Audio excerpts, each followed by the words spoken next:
नमस्कार स्टूडेंट्स, आज का जो हमारा क्लास होगा वो एनसीईआरटी के एक क्वेश्चन पर है। ये क्वेश्चन हाइट एंड डिस्टेंस, जिसको हम लोग सम एप्लीकेशन ऑफ ट्रिग्नोमेट्री भी बोलते हैं। ये क्वेश्चन है, बीडी एक स्ट्रीट, एक गली है जिसके बीच में कोई एक पॉइंट है। यहां पर गली में कोई भी एक पॉइंट है, वो मिड पॉइंट नहीं है, उसको हम एग्जैक्टली बीच में नहीं मानेंगे। दोनों एंड पर दो बिल्डिंग है और दोनों बिल्डिंग का हाइट भी इक्वल है। तो यहां पर हम मान लेते हैं CD और AB दो बिल्डिंग है, जिसका एक का हाइट h मीटर अगर माना तो दूसरे का हाइट भी h मीटर ही मानेंगे, क्योंकि दोनों इक्वल हाइट का है। और ये गली में, स्ट्रीट में एक पॉइंट E लिया, जहां से कि दोनों बिल्डिंग के टॉप को जब देखा गया तो एंगल ऑफ एलिवेशन एक का 30 डिग्री, दूसरे का 60 डिग्री था। ये जो गली है, जो स्ट्रीट है, इसकी चौड़ाई 80 मीटर दी हुई है। तो हमको फाइंड करना है ये जो दोनों बिल्डिंग है, इसका हाइट क्या है और वो पॉइंट कहां पर है। अब इसके सॉल्यूशन में चलते हैं। तो ये तो राइट एंगल ट्रायंगल ही मानेंगे इसको, राइट एंगल ट्रायंगल है। सबसे पहले हम लोग इस ट्रायंगल में ले लेते हैं in triangle CDE, in triangle CDE। CDE triangle में CD by DE, CD by DE ये परपेंडिकुलर हो गया और ये बेस हो गया। P बाय P इस एंगल का 10 हो जाएगा। तो हम इसको लिखेंगे इक्वल टू 10 30 डिग्री। अब CD को हम लोग H माने थे, तो H बाय और ये DE को अगर X मीटर मान लिया जाए, मान लेते हैं DE X है, यहां पर X लिखते हैं, इज इक्वल टू 1031 बाय √3 हो जाएगा। तो इससे H का वैल्यू क्या आ जाएगा, तो हम लोग लिखेंगे therefore H is equal to X, जहां आ जाएगा X by √3। X by √3 metre ये H हो गया, यानी कि इस बिल्डिंग का हाइट हो गया इन टर्म्स ऑफ X।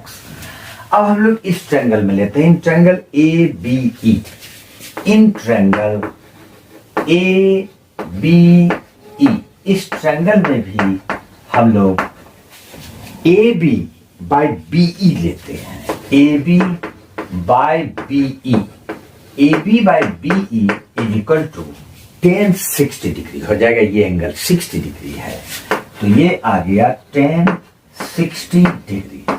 अब AB भी तो CD के ही इक्वल है, तो AB भी H ही होगा। तो ये H बाय BE, BE कितना होगा, पूरा BD दिया हुआ है 80 मीटर, जिसमें से DE को हम X माने तो 80 माइनस X ये वैल्यू आ जाएगा, यानी BE को हम लोग लिखेंगे 80 minus X is equal to 1060 √3। यहां से हम H का वैल्यू निकाल सकते हैं। H is equal to √3 into 80 minus X। अब ये भी H है और ये भी H का ही वैल्यू निकाले, क्योंकि दोनों हाइट ही है, इक्वल हाइट है, तो दोनों को इक्वल कर देंगे। Therefore X by √3 is equal to √3 into 80 minus X। Cross multiply करेंगे तो ये √3 इंटू √3 3 हो जाएगा। 3 into 80 minus X is equal to, ये X इसके नीचे में अगर 1 दे देते हैं तो X इंटू 1 X हो जाएगा। फिर ये दैट इंप्लाइज आ जाएगा 8324 240 इज इक्वल टू, ये माइनस 3X उस तरफ जाके प्लस 3X हो जाएगा।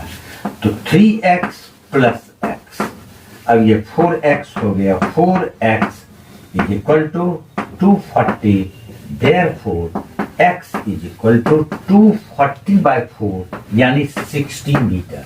इसका मतलब है कि ये पॉइंट E 60 मीटर है फ्रॉम द बिल्डिंग CD, यानी कि पोजीशन ऑफ E हो गया 60 metre from the building CD।